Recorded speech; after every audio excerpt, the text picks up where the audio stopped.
माझ्या भाग्याचं माझ्या सोख्याचं लीण सोन्याचं माझं कुंकू रोज पूजिते रोज जपिते लाख मोलाचं माझं कुंकू हा हा हा कुंकू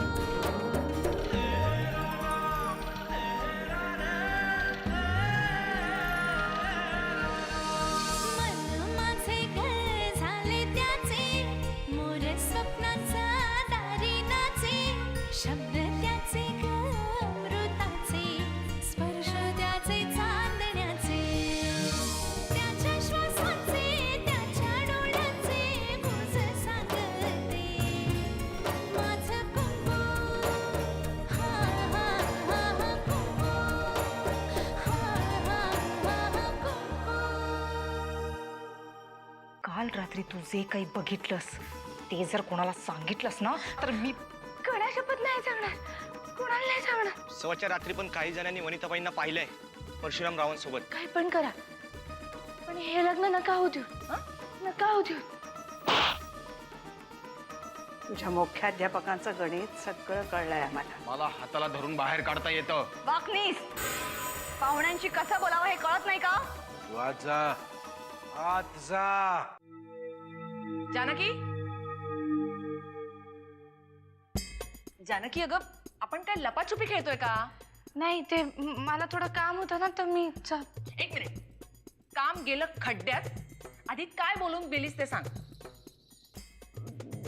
ते ते मला थोडं बरं नाहीये ना, ते काय पण बरं ते. ठीक आहे, मग पुन्हा तेच बरं.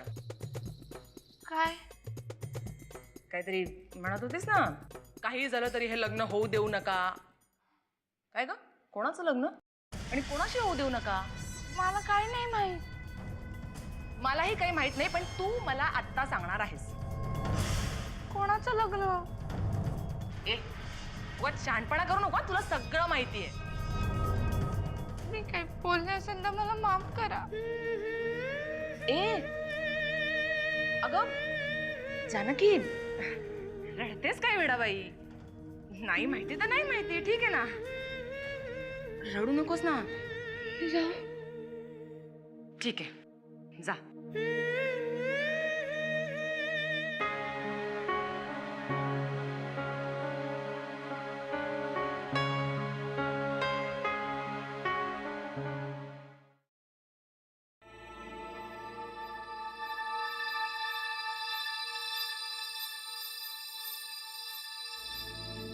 तुम्हाला एक म्हण माहितीये का? आता काय म्हणींच्या भेंड्या वगैरे खेळायच्या नाहीयेत ना? मांजर डोळे मिटून दूध पित असलं हम्म, तरी सगळं जग तिला पाहत असतं. हे करेक्ट आहे. म्हणजे ही म्हण मला माहिती आहे. ही म्हण आपण स्वतःच बनवली आहे. अशा आविर्भावात का सांगत असशील तू मला? या घरातली मांजरं डोळे मिटून दूध पितातच, पण तुम्हीही डोळे मिटून घेतलेत. काहीतरी काय, छान डोळे उघडे आहेत, मस्त दिसतेस की तुम्हाला. या घरात काय चाललंय याची खबरबात आहे तुम्हाला? तुला एक सांगू का, आपलं लग्न झाल्यापासून हा प्रश्न साधारण तू मला 3721 वेळेला विचारलेला आहेस. पण एकदा तरी उत्तर दिलं? अहो आज त्या वनिताला हकलून दिलं, त्याआधी पेपरातली ती बातमी, सगळ्याचा काय अर्थ आहे? मला काय माहित? तेच तर माहित करून घ्या असं म्हणते मी. पेपरात बातमी उगाच आली का? हे बघ, त्या ज्या युगंधराबाई आहेत ना, त्यांच्या पेपरची निर्मितीच मुळात दादाच्या द्वेषापोटी झालेली आहे. या आधी त्यांनी असं अनेक वेळेला काहीतरी खोडसाळलेलं आहे, तुलाही माहिती आहे ते. 99% बातमी खोटी आहे असं समजू, पण उरलेल्या 1% काय? बातमी 100% खोटी आहे. पण वनिताला हकलून दिलं ही बातमी पेपरात आली नव्हती. हळूहळू तू ही अशीच आणि ह्याच आवाजात ओरडत राहिलीस ना, तर उद्या पेपरमध्ये बातमी येईल, सरकारी शिक्षिकेला किल्लेदारांकडून मारहाण. आणि मी मध्ये पडले तर भाऊजी जवळ जवळ माझ्यावर ओरडले. तुम्ही आत्ता जाऊन त्यांना जाब विचारा. हे बघ, सहज विषय निघाला, वेळ झाला तर बोलीन मी दादाशी. किती हा थंडपणा. मी जे काही बोलते त्याची दखल या घरात कोणी घेणार आहे का नाही? त्या युगंधराबाई आहेत बघ, त्यांचा पेपर आहे. तिथे जाऊन तू हा आरडाओरडा कर. त्या घेतील दखल.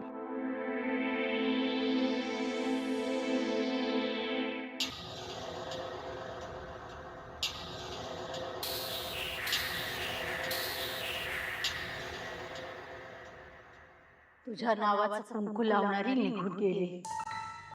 ते कुंकूच तुझं कवच होतं. यंदाच्या निवडणुकाच काय, पण प्रचार सुद्धा तू पाहणार नाहीस. ह्याच्या कपाळावर सटवीने जे लिहिलंय ते सांगते मी. तुझ्या कपाळावरच्या रेषा सटवाईने पुसून टाकल्या. नर्मदेच्या कपाळावरचं कुंकू तुझ्या आणि मृत्यूच्या मध्ये उभं होतं. ते आता गेलंय. आता तुझ्या नशिबात खुर्चीवर बसणं नाही तर तिरडीवर झोपणं लिहिलेलं आहे.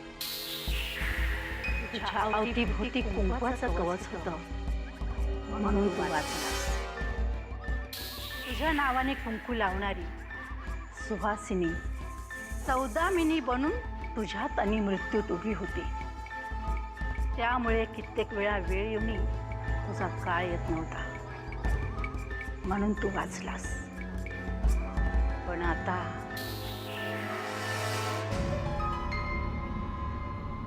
जय देवी जय देवी जय महिषासुरमर्दिनी सुरवर ईश्वर वर दे तारक संजीवनी जय देवी जय देवी.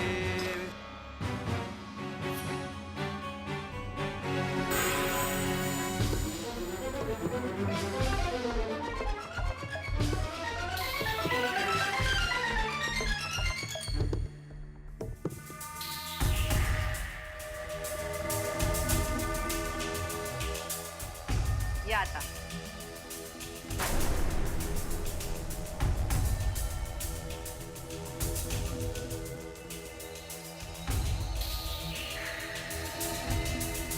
येणारा प्रत्येक दिवस, प्रत्येक रात्र नरसिंहासाठी काळ रात्र ठरू शकते.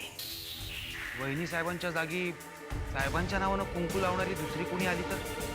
ते पावित्र्य, ती श्रद्धा ठेवून कपाळ लाल करणारी कोणी मिळेल? जा आणि जगता येईल तेवढंच जग. आणि बघ कोणी मिळते का अनाघ्रात, अस्पर्शित कुमारिका. अजूनही मला या घराच्या भिंतींना आईच्या पत्राचा वास येतो. आणि त्याच अधिकाराने दुसरं कोणीही या घरात वावरलेलं मला आवडणार नाही. अगं पण खरंच तशीच काही अडचण आली तर? मग सांगा ना, मला काय अडचण आहे? अमृता, नरसिंहला स्वतःच्या एकटेपणावर तोडगा म्हणून नाही करायचं लग्न. मग मला दुसरी आई हवी आहे म्हणून? तर नकोय मला आई.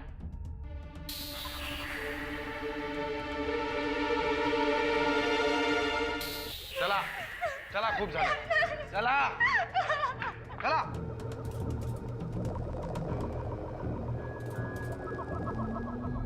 येणारा प्रत्येक दिवस,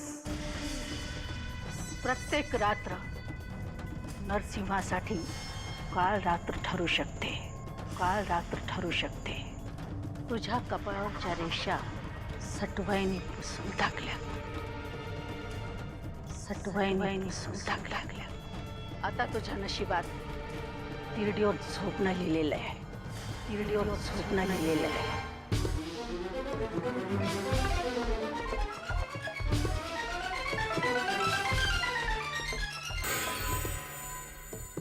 काय झालं? आता मी माझं मरण पाहिलं. नरसिंहा, सारखे मरणाचे विचार करू नकोस. मी खोटं बोलत नाही आत्याबाई. आता माझ्या छातीत कळ आली होती, पण तू आल्यामुळे. काय झालं? मला पाहून पळून गेली ती? माझ्यावर विश्वास का ठेवत नाही आहात तुम्ही? वेडा आहे का मी?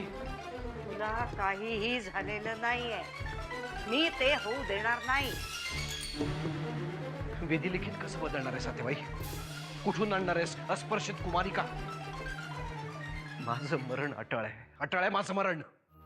तशीच वेळ आली ना तर विधिलिखित सुद्धा बदलीन मी.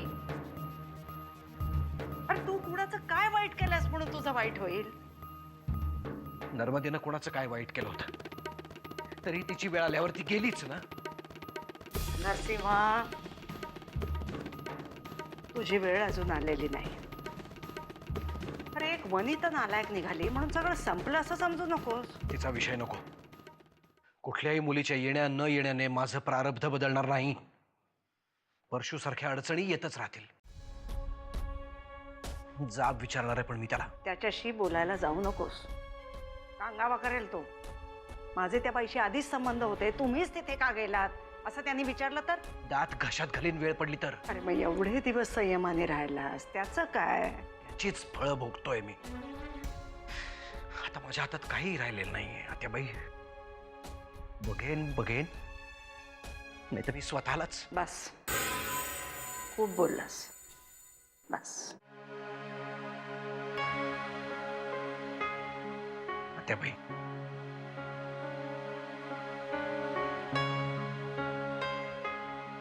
का आणलंस त्या मुलीला इथे? 2 दिवसांनी येणारं मरण आजच का दाखवलंस तुम्हाला? मी माझे प्रयत्न थांबवणार नाही. मग तुला काय वाटायचं ते वाटू देत.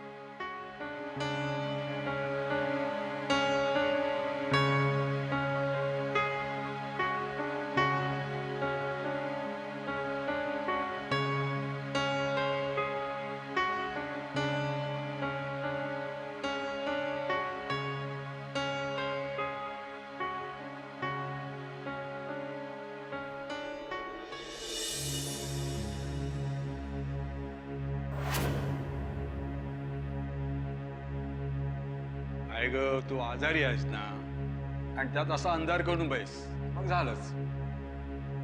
अंधार होता का? आजारपणात तुझी दृष्टी गेली की काय? नाही दाम काका, मला काय होतंय काहीच कळत नाहीये. कशातच लक्ष लागत नाहीये. म्हणजे अंगात अजून कणकण आहे. 2 दिवसांनी तुला बरं वाटेल. हा, दामू काका, घरात कोणी माझ्याबद्दल काही बोलतं का? म्हणजे माझ्या कामाबद्दल, वागण्याबद्दल? अगं सगळे नाव असतात. आणखी काय हवंय तुला? सगळे म्हणजे कोण कोण? अगं सगळे म्हणजे घरातले सगळेच. आत्याबाई, मोठे साहेब, अमृता, वामनराव तर तुझ्यावर खुशच आहेत, आणि सुमित्राताई तर तुझ्याच. आणि परशुराम साहेब? ते स्वतःवर सुद्धा कधी खुश नसतात. माझ्याबद्दल कोणी काही तक्रार नाही ना करत? अगं वेडे, ह्या घरात तुझ्याबद्दल विचार करायला इथे वेळ कोणाला आहे? जो तो आपापल्या कामात. माझा कोणाला त्रास नको व्हायला. या घरात कोण कोणाला त्रास देतंय तेच मला कळत नाही. आता हेच बघ ना, तुझ्या गावच्या मास्तरीणबाई 2 दिवसापूर्वी वाजत गाजत आल्या काय, आणि आज आज काय झालं? आज अगं वाकणी सांगितलेलं अक्षरशः फरफटत नेलं. काय गौडबंगाला काय कळत नाही.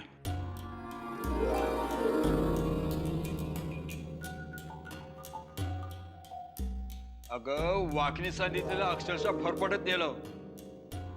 काय गौडबंगाला काय कळत नाही.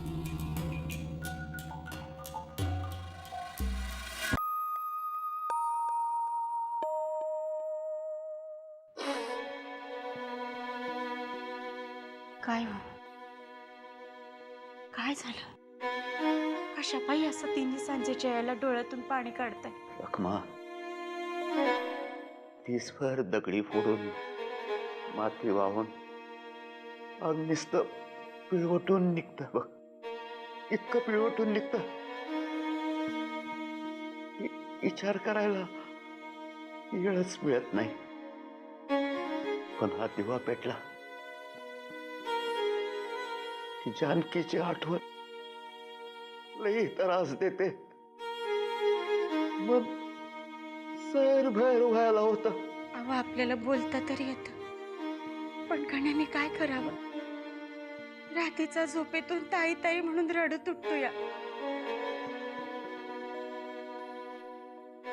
रातच्याला अंथरुणावर पडलो, डोळ्याला डोळा लागत नाही. पूर्वी अंथरुणावर पडलो की जानकी भोवती पिंगा घालायची, म्हणायची, बाबा पाय चेपून देऊ का, डोकं दाबून देऊ का? कशाला डोळ्यातून पाणी काढतात? रखमे, कधी कधी वाटत मी पोरीवर अन्याय तर केला नाही ना. आपल्या मनाला ठाव आहे, तिच्या भल्यासाठीच आपण तिला वाड्यावर ठेवले. आता तर ती माणसं तिला घेऊन मुंबईला बी गेली असतील. माझी पोरगी काय करत असेल ते त्या देवालाच ठाव. माझी जानकी जिथं कुठं बी जाईल तिथं सगळ्यांची लाडकीच होईल. आता पतूर तिनं सगळ्यांची मनं बी जिंकली असती. कुणास ठाव,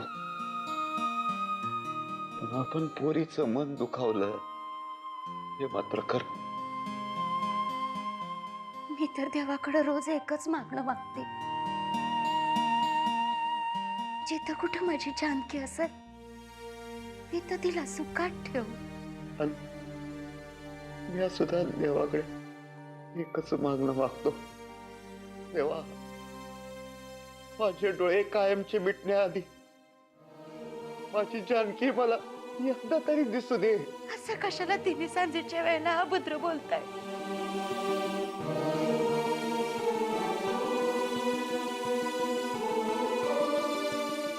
ते पोरग बघा, अंधार पडेपर्यंत असं एकटक बघत असत, नजर बी हलत नाही. आधी रडायचं तरी, आता ते बी नाही. असं वाटत पोरग एकदम मोठं झालं. कशाने मोठं झालं? उलट त्याच्या हातात फावडं देऊन आपण त्याचं बालपण हिरावून घेतलं बघ.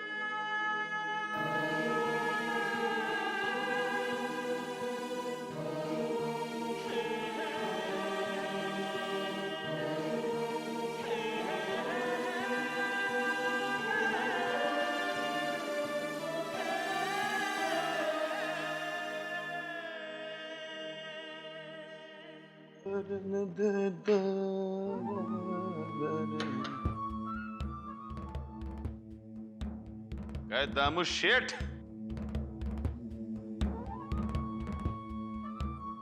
ओ दामू शेठ. आम्ही कसले शेठ साहेब? आम्ही कसले साहेब? थोड्या दिवसाने मला सुद्धा परशा म्हणायला लागशील. साहेब एक वेळ माझं चप्पलेने तोंड फोडा, पण असलं काही अभद्र बोलू नका. असं म्हणतो? हे जर मोठे साहेब आले असते तर असं वागलं असतंच का रे? याच काय, कोणाचंही हेच झालं असतं. आला मोठ्या साहेबांचा जर्मन शेपर्ड आला. वाकणी जर्मन शेपर्ड आणि हा दाम्या पॉमेरियन. त्याला हलवा त्याच्या समोर शेपूट. धन्यवाद. कुत्रा म्हणालो तुला मी, कुत्रा. म्हणूनच धन्यवाद म्हणालो, कारण साहेबांच्या प्रती आमची निष्ठा सिद्ध केलीत तुम्ही. अरे वा, वाकणीस बोलायला हरणार नाही तुम्ही. काय परशुराम साहेब, थोडं मोठ्या साहेबांकडनं थोडं तुमच्याकडनं शिकत आलोय सगळं. अरे वा, जरा कुठे जर्मन शेफर्ड म्हटलं तर लगेच ग्रेट डेन समजायला लागलात काय तुम्ही? साहेब जेवायला वाढू, सगळे एकत्र बसतायत. नको, सगळ्यांबरोबर घास घशाखाली उतरत नाही माझ्या. तुमच्या रूम मध्ये पाठवून देऊ? अरे रूम कसली, तुरुंग आहे तो, तुरुंग. भरते जाऊ दे. वनिताबाईंचं काय झालं? ते मगाशीच गेल्या. मीच घालवलंय त्यांना परत कधी न येण्यासाठी. म्हणजे देवाला व्हायला म्हणून जे फुल घरात आणलं ते निर्माल्य निघालं. सरळ बोला वाकणी, सरळ बोला. आज तुमच्या आणि त्यांच्या संबंधांचं पितळ उघडं पडलं. काय बघतो का? ए चल निघ, चल चल निघ. कोण बघत उभा राहिलाय? नक्की काय झालं बाकनीस? नक्की काय आहे ते मलाही माहिती नाहीये, पण येत्या काही दिवसात आत्याबाईंच्या नजरेस पडू नका. घाबरवत आहे. सावध करतोय. म्हणजे देवाला व्हायला म्हणून जे फुल घरात आणलं ते निर्माल्य निघालं. आज तुमच्या आणि त्यांच्या संबंधांचं पितळ उघडं पडलं.